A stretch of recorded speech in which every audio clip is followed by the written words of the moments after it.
In the name Lord Jesus, I speak. Please turn to Micah, chapter 6. We're still on chapter 6.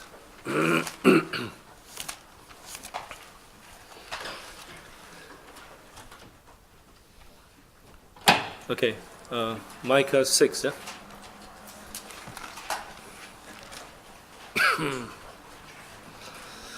All right, now we look at the middle section, that is 6 to 8, right? Again, here we can see the response of Micah, to the situations. You remember I told you about, in this chapter, in this book, you can see some very unique features. One of which is Micah always, try to respond, to a very difficult situation. Now, here is another example. If you look at verse 6, here it says, "With what shall I come before the Lord and bow myself before the high God? Shall I come before him with burnt offering, with calves a year old?" Verse 7, "Will the Lord be pleased with 1,000 of rams, 10,000 rivers of oil? Shall I give my firstborn for my transgressions, the fruits of my body for the sin of my soul?" Okay. Now, here is like he was questioning himself, about what he should bring before the Lord. Now, what shall I come before the Lord? Now, if you look at the law of Moses, the law requires people to bring sacrifices to come before God. Right? And that is like a kind of gratitude, that is needed to be shown before the Lord. Right? If you said, you love someone, obviously, when you love someone, you would like to share not only your life with the person, you also want to what? Give the person the best gift. Is it not true? Right? Now, so that's why here, Micah is asking himself this very important question. And I believe this is also the question that we should all the time ask ourselves about. What shall I come before the Lord? What shall you come before the Lord?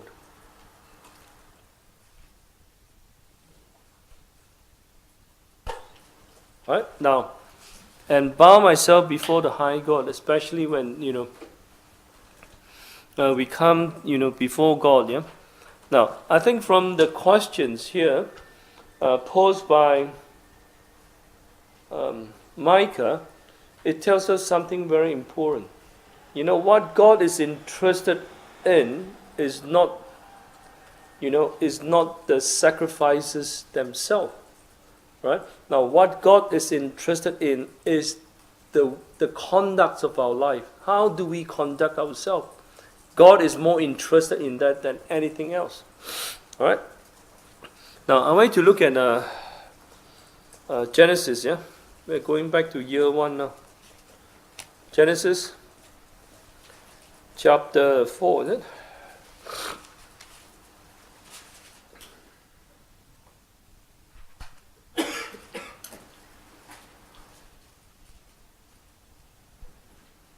We read from chapter 4. Verse 4. Genesis chapter 4, verse 4. "Abel also brought of the firstborn of his flock and of their fat. And the Lord respected Abel and his offering, but he did not respect Cain and his offering. And Cain was very angry, and his countenance fell." Now, I think the two verses, basically tell us that the offerer is more important to God than the offerings that he brings with him. Right? Now, here we find that the Bible says God respected what? Abel, the person first. And then followed by his offerings. Right? Now, why? Now, the question is, why did God respect Abel? Because he was a good man. Yeah? Now, I'm going to read 1 John. Turn to 1 John.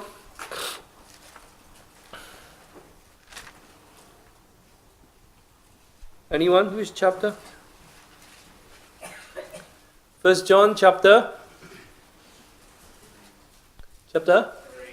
3. Okay. We read verse 12. Chapter 3, verse 12. Can I get someone to read? Whose turn to read now?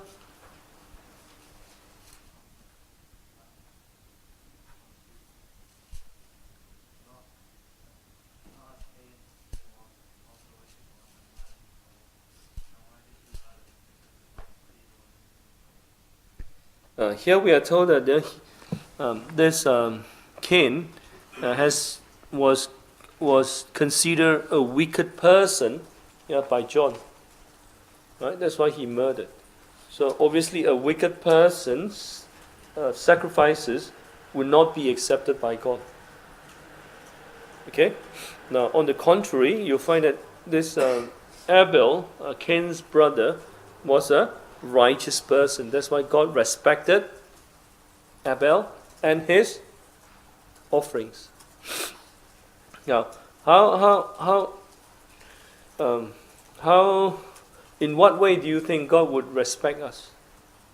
When we follow His commandments, when we do things according to His principle, when we please Him in our life, then obviously He will respect us.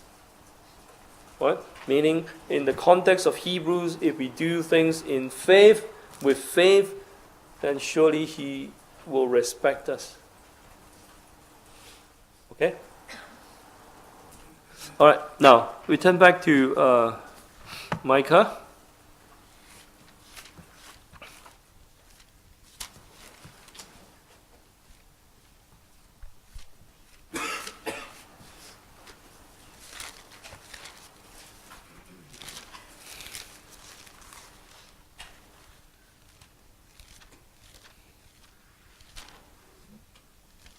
Okay, Micah.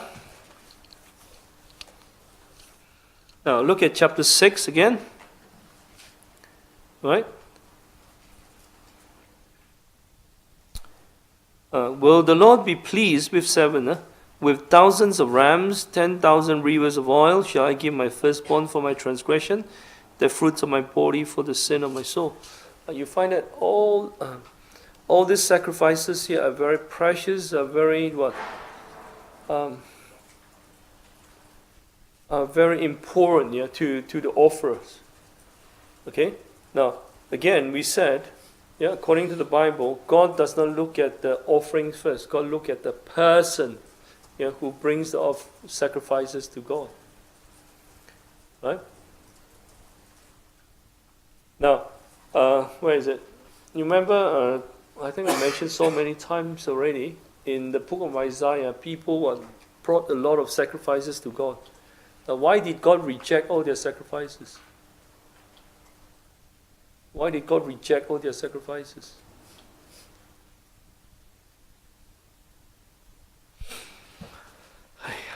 Turn to Isaiah chapter 1.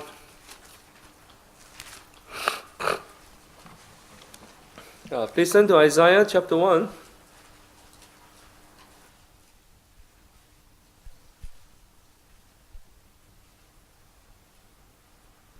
Now we look at verse 13,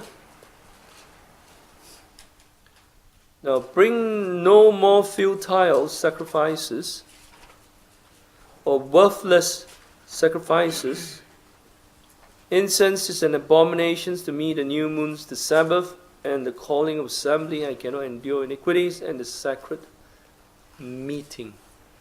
You find that all these are required by the law of Moses, and yet when these people brought them before the Lord, when there's practice what is required of the Lord, and God said, forget about all this, right?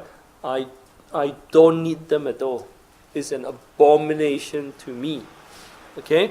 Now, simply because they have sinned against God in their life, and they have never followed the truth of God, for example, in treating their own fellow countrymen, in treating their neighbors, stuff like that. Well, that's why God says, forget about them, take them back. Okay? And He is not interested. Okay, now, we come back to Micah. Come back to Micah. Now we look at verse 8. Yeah? Micah chapter 6, verse 8. He has shown you, O man, what is good, and what does the Lord require of you, but to do justly, to love mercy, and to walk humbly with your God. Right? This should form your life content. Okay? Meaning, whatever you do, it should be on the basis of mercy, humility, and justice. Alright? It also means, whatever you do, there should be a close connection with the principle of God. Okay? Now, in your service to the Lord, in your dealing with others, we should what? Reflect or reveal the very, virtues of God, the characteristics of God in our life. Now, if we are very bad, to our friends, to our siblings, and to our parents, to members of the church or whatever we have done in the church will end up not being accepted by God. Is that clear? Right? Now, we turn to Hosea. Please turn to Hosea, chapter 6.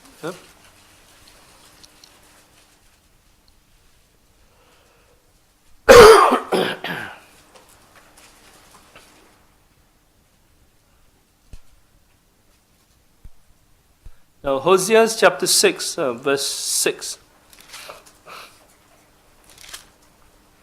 Can someone please read?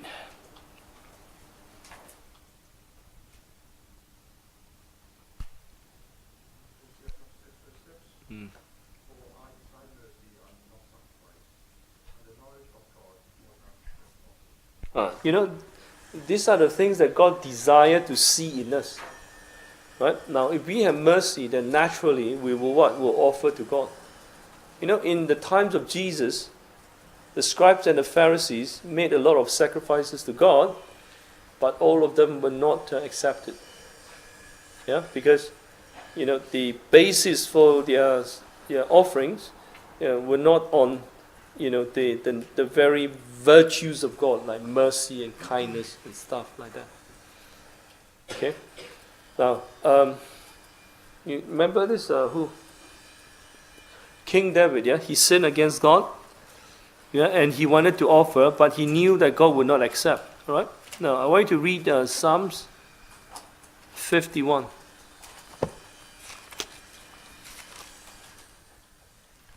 Psalms chapter 51.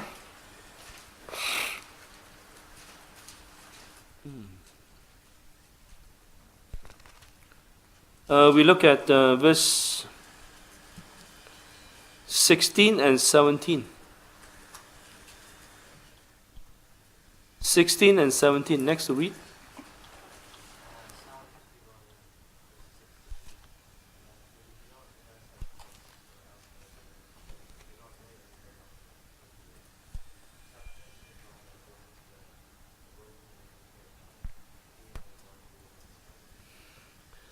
Okay, this is the understanding of David, yeah? And here he knew that God did not desire sacrifice. Otherwise he would have given it to God. Yeah? Because after he had sinned against God, what required of him is to have his sin purged. To cleanse himself from the sin. So what are the sacrifices that God desires? Verse 17. The sacrifices of God are a broken spirit. Right? So if we are willing to come before God with a heart of contrition, and a heart of willingness to change, to ask for forgiveness, then obviously God would what? Desire this kind of sacrifice more than anything else. Right? Now, I want to read Isaiah chapter 57. Please turn to Isaiah chapter 57.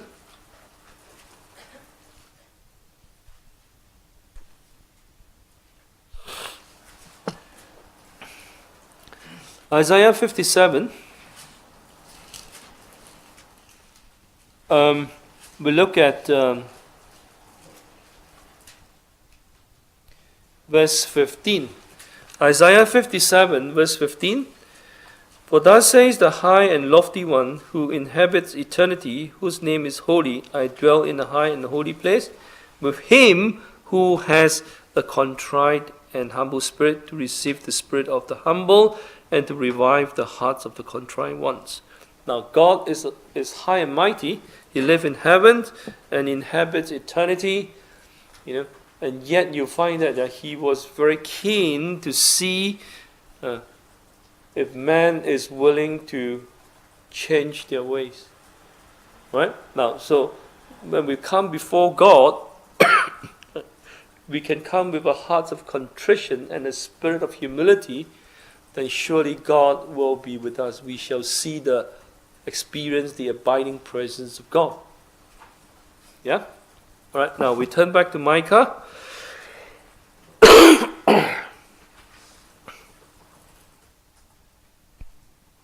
Now from verse 9 onwards, here it talks about the type of sins committed by what? By the people of God. So the Lord's voice cries to the city, is like against the city of God. And wisdom shall see your name. Now, so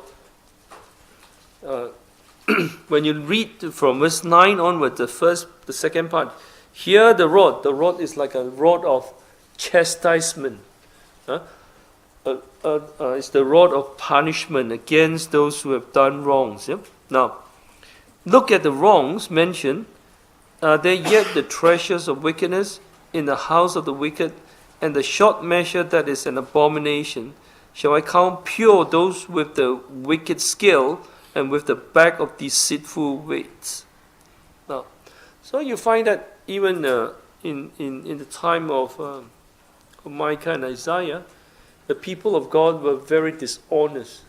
They practiced dishonesty in their business dealing with others.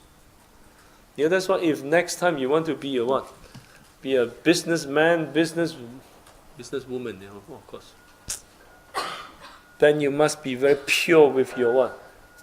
Business dealing, business practices. You cannot cheat. God knows. Right? We forget about the past generation. We look at ourselves. Right? And now you have been told the truth. Right? If you want to do business, then you have to do it honestly.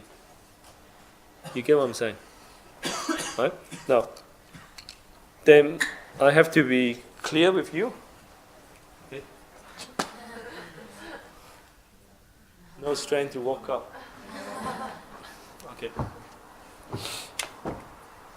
I become high and mighty.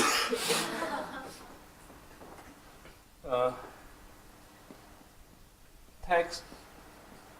How do you spell? Eve.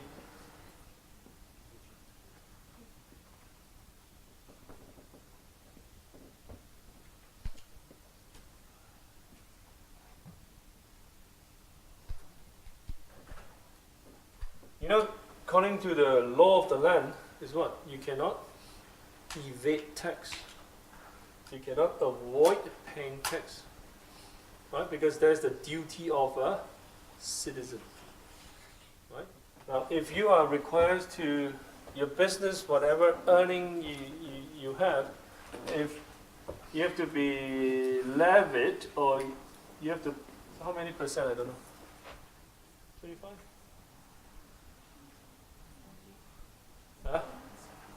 17.5 is what? Value added.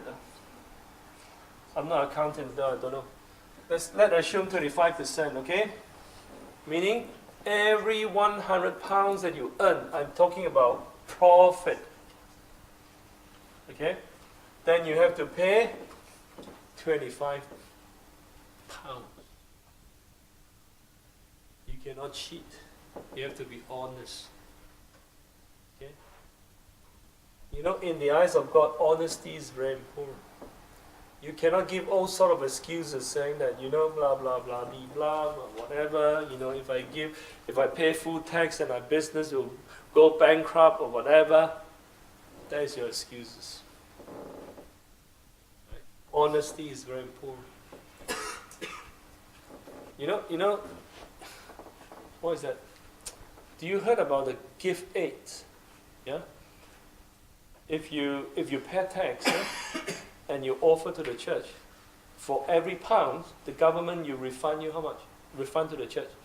10p? I can't remember. 15p? How much? I can't remember. Maybe, okay, £1, okay? It's slanting now. Tax evasion. Okay, every £1 you offer to the church, then I can't remember, 10p or 15p shall be given to the church. Recently, London Church got about 50,000 from the government.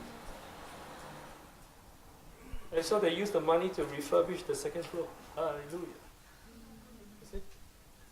You get what I'm saying? Right? Now, I want you to read Romans.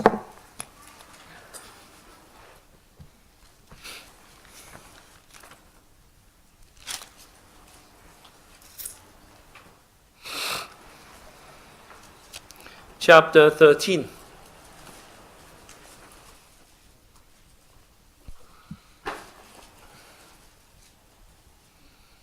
Romans chapter 13.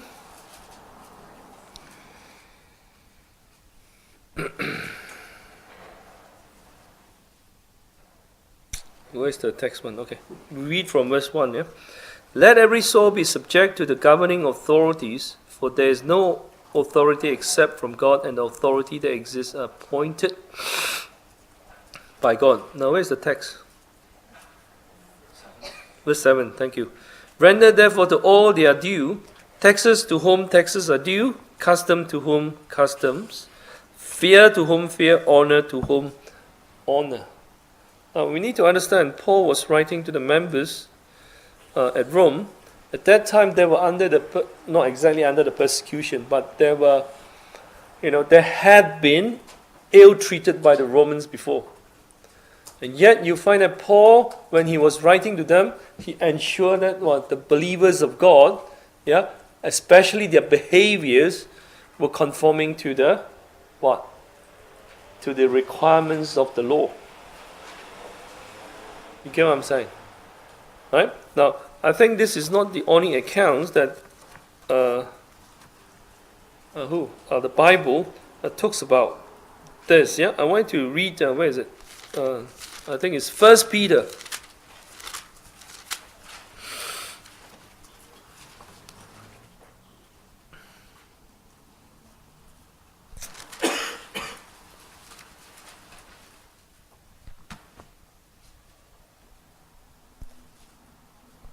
Chapter 2,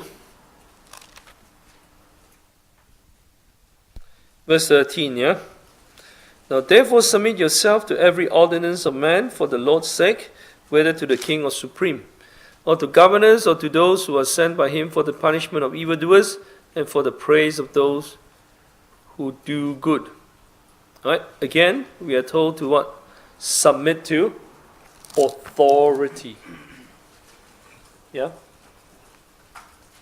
So we live in let's say we live in the UK, then obviously we have the duty to pay tax. Okay? Now, when you look at Micah chapter 6, here it talks about wicked measurement, meaning that in those days they used balances to weight, isn't it? Yeah. I don't know how they did it. They manipulate or whatever. They did something to the scale so that they give less good and they receive more money. Okay, now I think this idea is also mentioned in the book of Proverbs many times.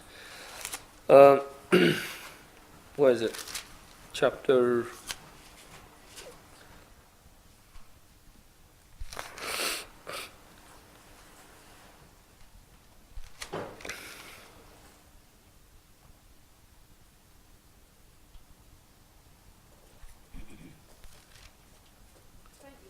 20, verse 23. Yes, thank you. Okay, 23, yeah? Okay, we read verse 10 first, okay? Verse 10. Chapter 20, verse 10. Diverse weight and diverse measure, they are both alike an abomination to the Lord. Okay, now verse 23.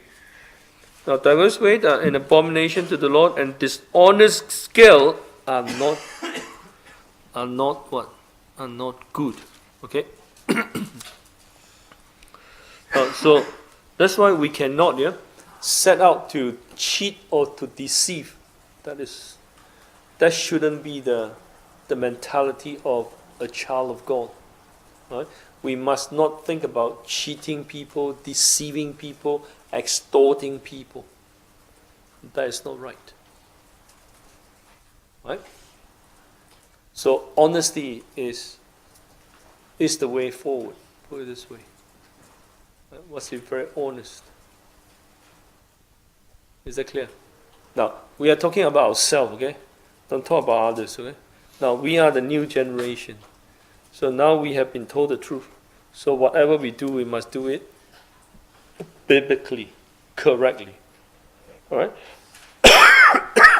All right, now we move on. We'll come back to Micah. Micah chapter 6.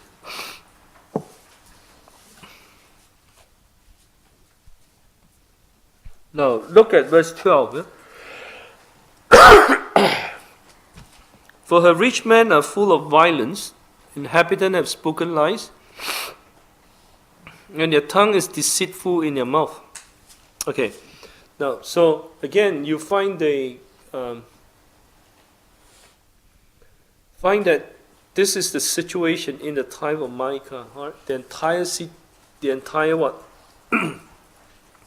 The entire nation was filled with violence. And in fact, before the city of Judah was destroyed, Habakkuk, pray to God. He said, "Can you not?" He said to God, "Can you not see violence, violence, violence? Where is the law of God?" The law of God was rendered ineffective. Right? Now, I want to read Habakkuk.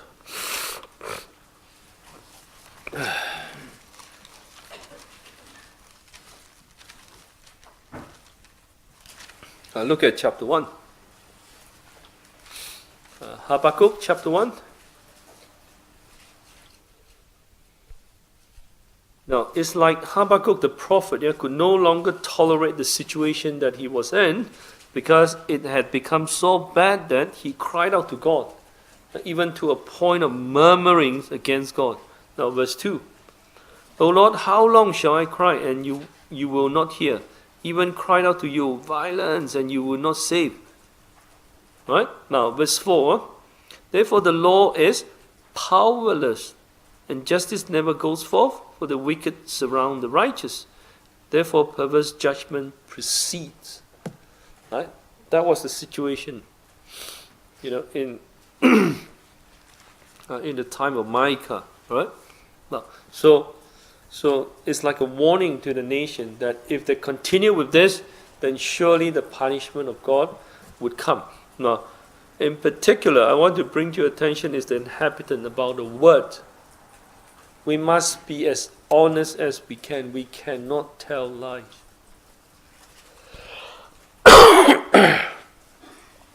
Alright? And here it says their tongue is deceitful in their mouth. When you study the Micah, right, these people, they were liars, they were thieves. They not only stole things from their fellow people, they also robbed their own own countrymen. Right? That is the problem. So we must be honest. Honest mean what? First, what is required for you to pay, you have to pay. Second, you cannot cheat with what? With improper scale, according to the scriptures. And third, things that is not yours, you cannot take.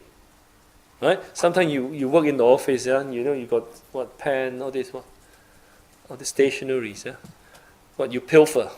Oh, no problem. So every day you go home with one whole bag full of what? Stationaries. That's stealing. It's against the law of God. Right? I tell you, God is very smart, if you keep doing that, you say, no one sees it, no one sees it. One day, your wickedness will be exposed. Everyone will come to know about it, and you will be put to shame. You get what I'm saying? Right? Things that do not belong to you, you cannot take, you cannot steal. You cannot say, because I work in that office, no problem.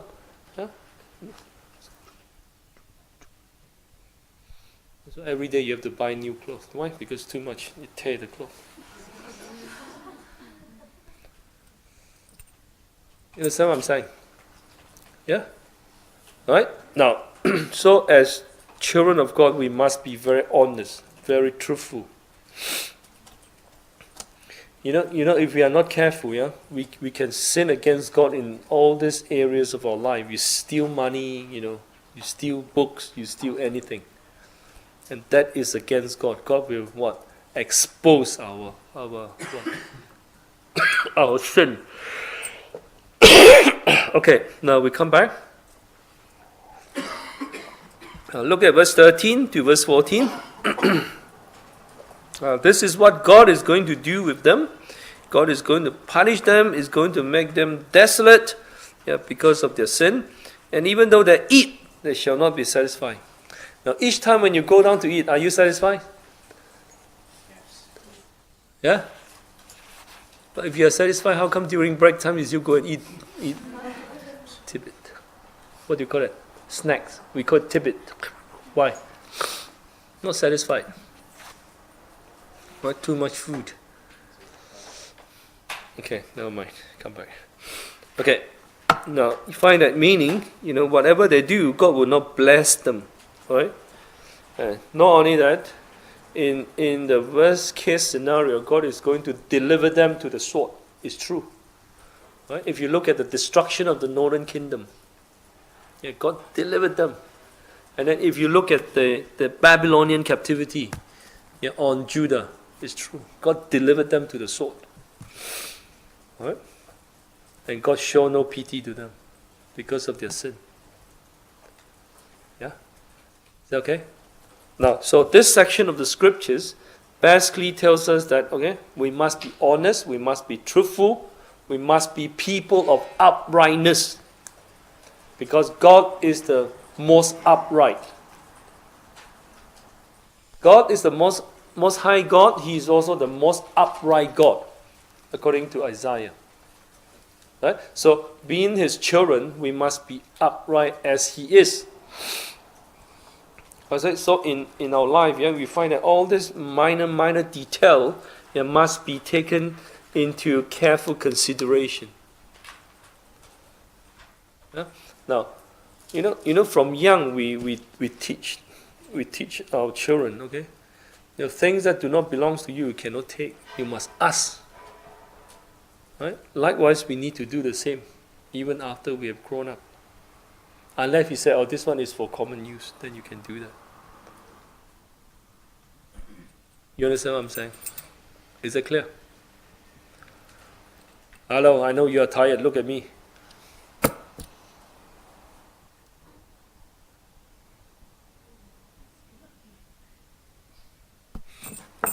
This preacher no good. Scolding. Sorry lah. Okay, now look at the Omri thing. Now I'm going to give you the answer. Now where can you find the account of Omri? Which book? Okay? First King chapter 16. Okay, I have done my work. It's here. It's very tiny. I'm going to give you a chart of it. It's here. Can you see now? It doesn't matter because okay. Now I just want to go through the answer with you very quickly. Now what did he do, or what had he done? Hang on, Omri. Okay, what did he do? Who was he, by the way? Initially, who do you think he was? You say you have read through it. Who was he? Was he born a king? Who was he? Eh?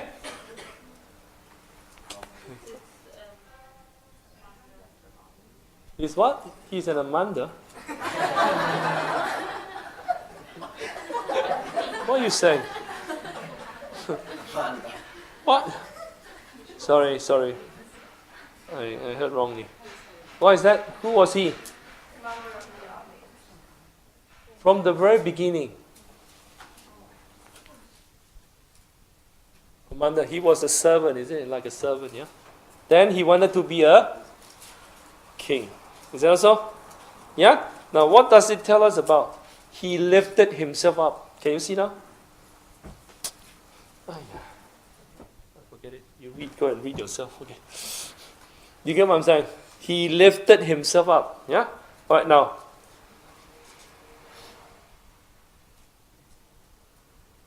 What did he do? He caused division, isn't it? Because he followed the deeds of who? Jeroboam. You are correct. Right? Now, instead of following the footstep of his father David, he followed Jeroboam. Okay?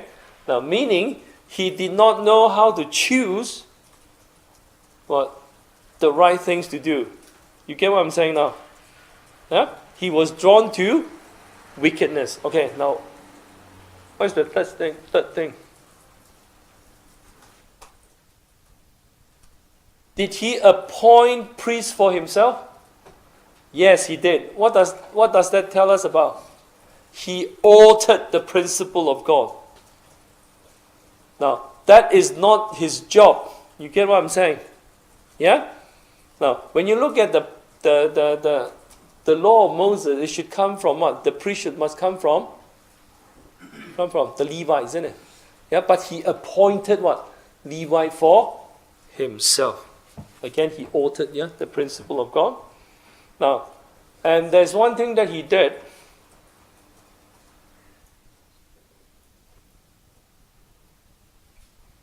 Now we come to Ahab now. Ahab, what did Ahab do? What did Ahab do?